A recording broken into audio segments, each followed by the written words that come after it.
রাষ্ট্রপতি ৩ কারণে অপরাধী এমন মন্তব্য করেছেন বিরোধী দলীয় নেতা ও জামায়াতে ইসলামীর আমির ডক্টর শফিকুর রহমান। বৃহস্পতিবার সংসদে রাষ্ট্রপতির ভাষণ ঘিরে বিরোধী দলের ওয়াকআউটের পর সাংবাদিকদের সঙ্গে কথা বলতে গিয়ে তিনি এই মন্তব্য করেন।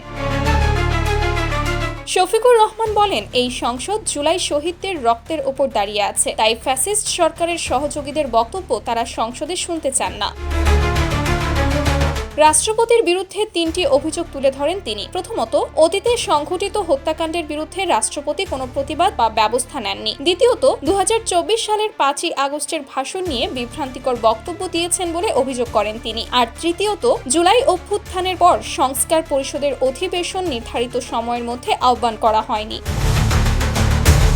এসব কারণেই রাষ্ট্রপতির ভাষণ শুনতে রাজি নয় জামায়াত বলে জানান ডক্টর শফিকুর রহমান। তিনি বলেন, অন্যায় হলে ভবিষ্যতেও সংসদের ভেতরে ও বাইরে প্রতিবাদ চালিয়ে যাবে বিরোধী দল। Sumaiya Snigdha, news desk, daily our Bangladesh.